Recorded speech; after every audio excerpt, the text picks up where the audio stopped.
Welcome to the Innovation and Compliance Podcast, part of the Compliance Podcast Network. Join us every week as we talk with industry innovators who are making compliance to help business run more efficiently and at the end of the day, more profitably. Here's your host, Tom Fox. Hello, everyone. This is Tom Fox back for another episode. And today I have with me Fizza Khan. I sure hope I got that right. And she is the CEO at the Silver Regulatory Associates. And her company does some really interesting compliance work. It is not anti-bribery, anti-corruption compliance, but it's a different type of compliance in the financial services industry. So, Fizza, first of all, with that incredibly long-winded introduction, welcome and thank you so much for taking the time to visit with me today. Thank you for having me, Tom. It's a pleasure to be here. Fizza, you have been in and around compliance, it looks like, most of your professional career, both as an attorney and as other roles. I was wondering if you could give us a little bit about your professional background. I would be happy to. So I have been in the regulatory consulting space for over 10 years now. And prior to my joining the regulatory ranks, if you would like to call it that, I do have legal and in-house experience. I was previously the general counsel and CCO at a multi-strat hedge fund. And then prior to that, I was working at a boutique investment bank in their equity research division, as well as their investment advisory arm. And then I started off my legal career both at Deutsche Asset Management as well as Kramer Levin in their financial services group. So I have a few years under my belt in this realm. So, Fizza, one of the things or one of the reasons I'm always so intrigued to talk to someone like yourself who's more in the reg tech space, the regulatory compliance space, than is in my space, which is anti-bribery, anti-corruption, is you guys have a different set of guidelines, regulations, and laws you have to follow. But in many ways, it is, and because it's different than ABC compliance, I find it incredibly useful for the ABC compliance practitioner to understand kind of the cutting edge of what you guys are doing. And one of the things that struck me was you guys work in what's called outsourced compliance. And I was wondering if you might be able to explain what that is. I'd be happy to. Actually, outsourced compliance can take on a few meanings, but the way we like to view it here at Silver is we know it's imperative for members of the financial services community to have a strong regulatory compliance program. And it's imperative for that program to not only be good on paper, but to actually be practically functioning. So the important thing behind this is to understand how to make that work for each respective firm.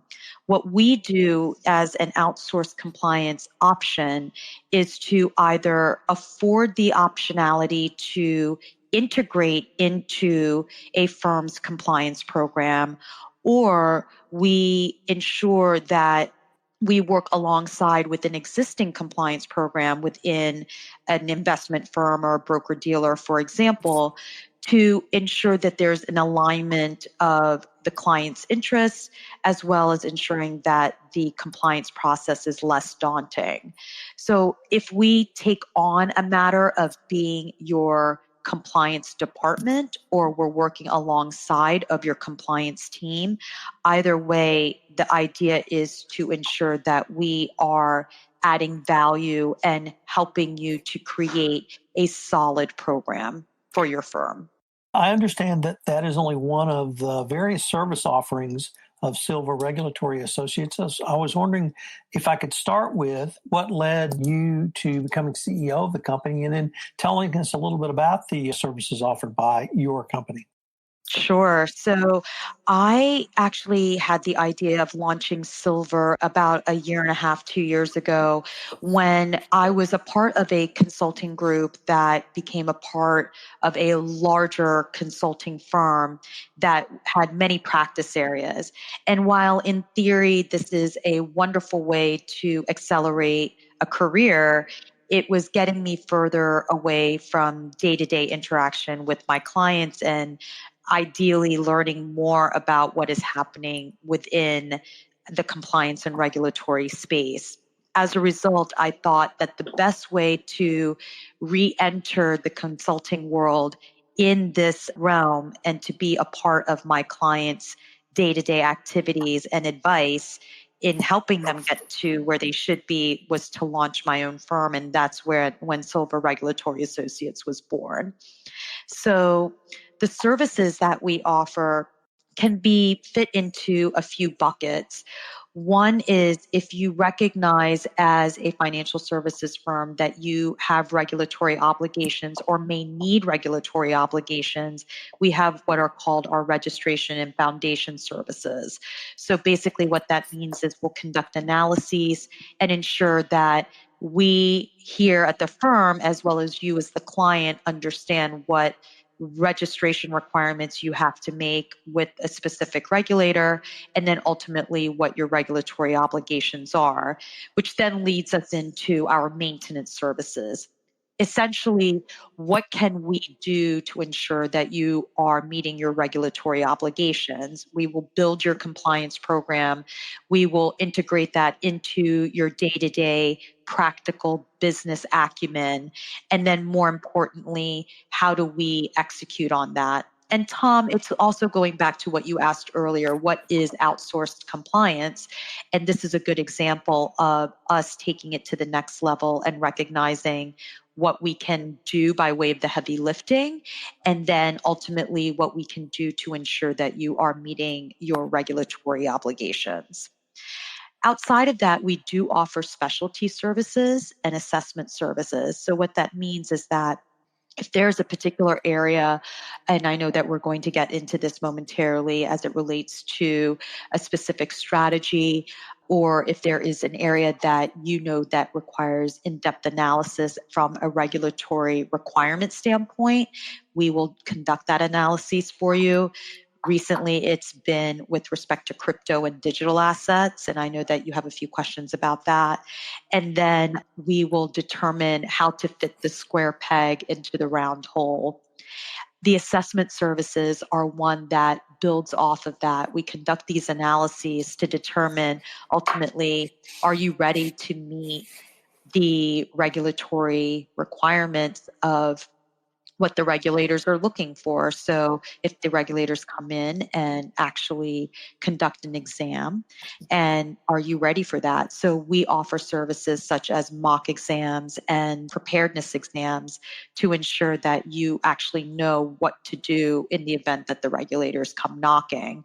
And then finally, we offer the exam support services. So the regulators show up, you need to know how to manage them, manage the document requests and whatnot. And then ultimately, we will serve as your go-to team to ensure that you can meet this through relatively seamlessly. So, Fizz, at the end, I'm going to tie together some of these strands that you're talking about and why I think they're so important for the ABC compliance practitioner. But before I get to that, there's a couple of other areas, articles that you've written or you've referenced that I think were very interesting in and of themselves, but even more importantly for the anti-bribery, anti-corruption compliance practitioner, what you guys are doing right now is pointing the way to what, as I would say, my people are going to have to do in a very short order. So the first article that I came across in researching you and getting ready for this podcast was called Insight, Key Crypto Compliance Considerations in Light of Facebook's ICO. Right. And I will have to say that I knew nothing about crypto before this. So I was stunned when I read this. The basic difference between the question of whether a cryptocurrency is a security or an exchange instrument is going to become incredibly important. How do you begin to make that initial assessment or initial determination? I know that the whole world of crypto and digital assets can be quite overwhelming, and you were not alone when you read this article. There's still many questions around what does crypto even mean? How does it function? What do we even classify it as? So to your point, how do we understand what this cryptocurrency or digital asset, how is it supposed to function? What are we supposed to consider it as? So what you need to look to is what the courts have called the Howey test. And the Howey test is basically a three-pronged test to determine whether or not a particular instrument is going to be deemed a security for purposes of needing to come under the SEC's regulations. So that three-pronged test consists of if the investment is in the form of money, if the investment of money is in a common enterprise, and then finally, if there's an expectation of profits from the investment, and if that expectation of profit is derived from the efforts of others, meaning is there a third party involved? So honestly, with respect to crypto and how to classify it, this is the initial first step that a cryptocurrency, either manager, distributor, or the like, needs to take into account to understand whether or not they are going to be regulatorily obligated to follow certain rules and procedures. So taking it to the next step, though, could you compare and contrast what a firm must do if it's determined to be a security vis-a-vis an exchange instrument? How do you help them then fulfill their regulatory obligations? Right. So if the token in and of itself is now deemed to be a security, the ultimate question is what's next? And what is next is determining whether or not you need to register as an investment advisor or if you need to register as a broker dealer. Either way, you would need to go through the SEC. And then if you need to register as a broker dealer through the SEC and FINRA to determine then what your next set of obligations are.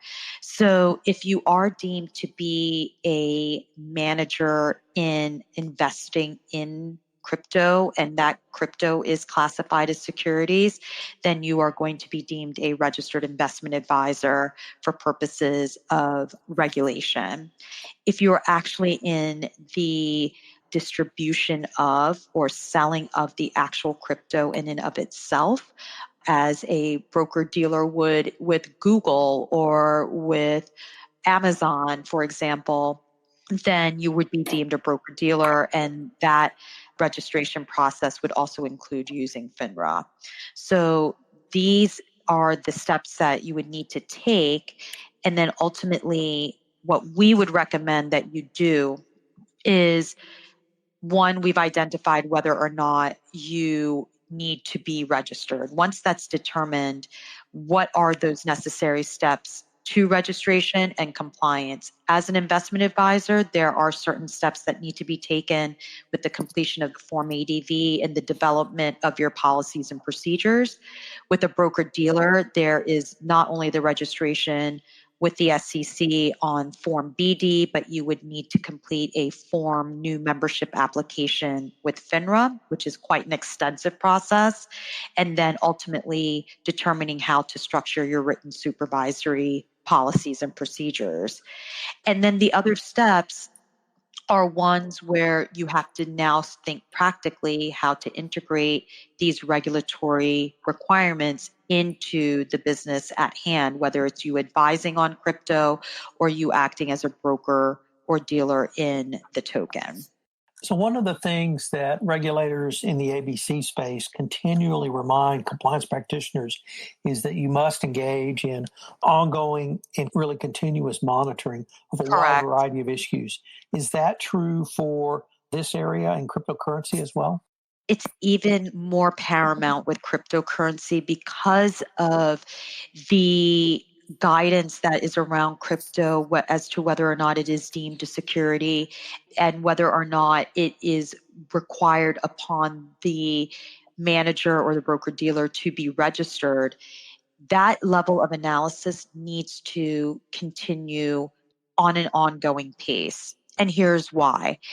If there is a change in the way that the crypto or currency or the token is being used or managed or distributed, it could trigger either additional regulatory requirements per what you were discussing, Tom. I'm sure that happens in the ABC space, or as it may relate to crypto specifically or the digital asset world, it actually may cause the analysis to turn on its head and it may not be deemed a security. It may not require that the manager or the broker dealer be registered, depending on how it's being used. So the continuous monitoring is paramount, and it is something that cannot be taken for granted. And it's really to the benefit of the managers and the broker dealers to ensure that this monitoring continues. Let me turn to a different area, but I found it perhaps even more intriguing for its ABC implications, and Sure. that is the SEC exam. You also Mhm. wrote an article on that topic entitled Uptick in SEC Exams, Four Ways to Ensure a Smoother Process. And I was wondering if you could, one, tell us what an SEC exam is, and then really how you help clients prepare for such an exam. Sure. It's an SEC exam in the context of the article is really meant to target either investment managers or broker dealers who are already regulated. They're registered with the SEC.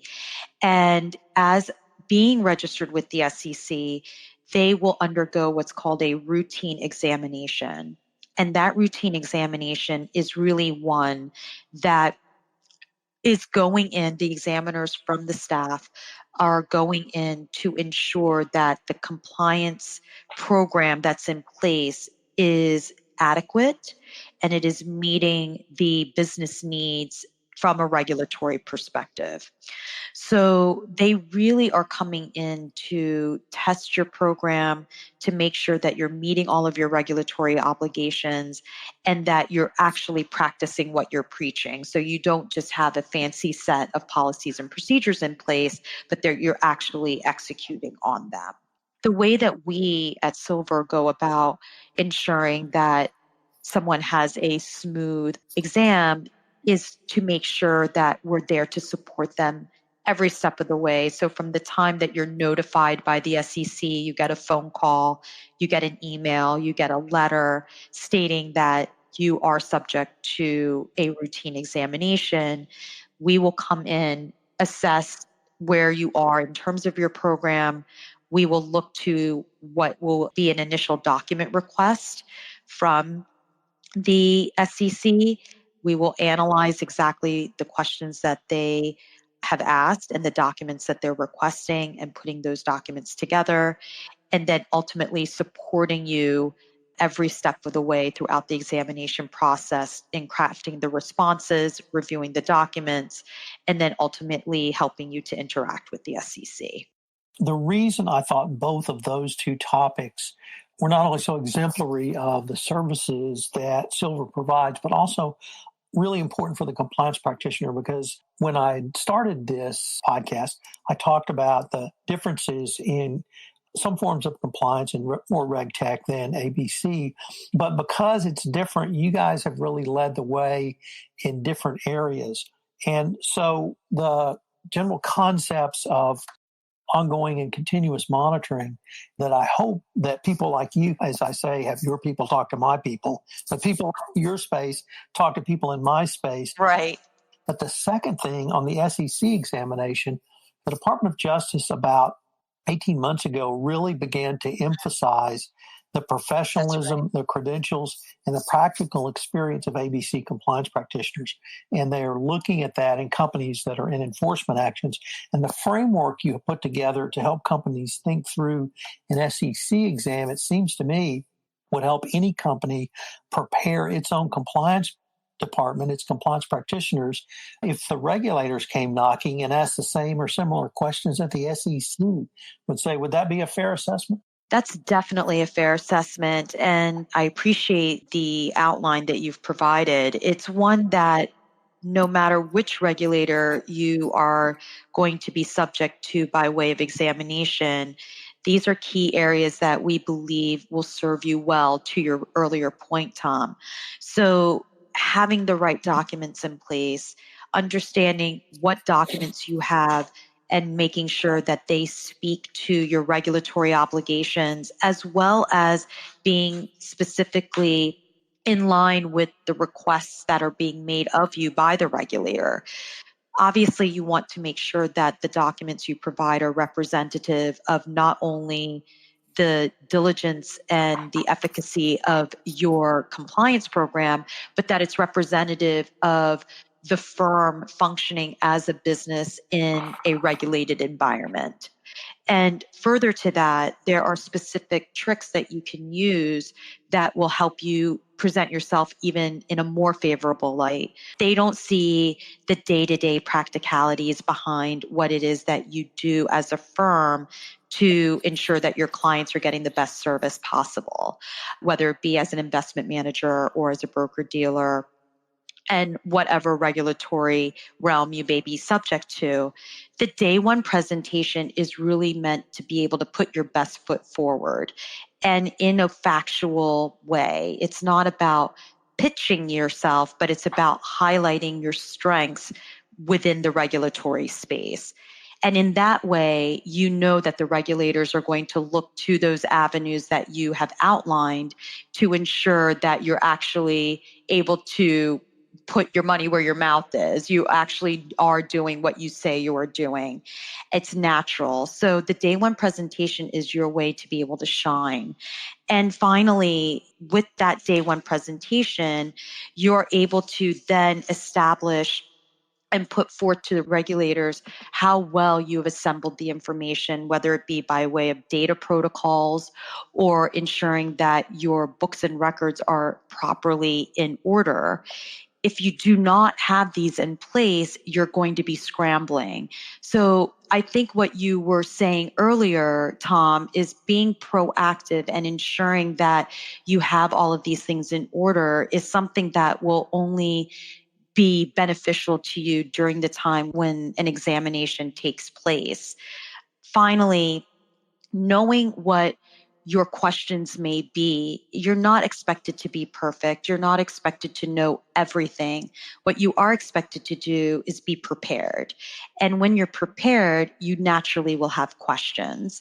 And it's okay to ask questions. It's best to be able to ask those questions ahead of time and being able to represent to the SEC that you want to do the right thing, or to whatever regulator you may be in front of. You want to do the right thing. You want to be able to be compliant with the regulations in front of you.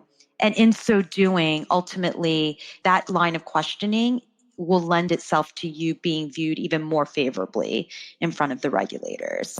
So we think that these tips will only serve you well in helping you through the examination process.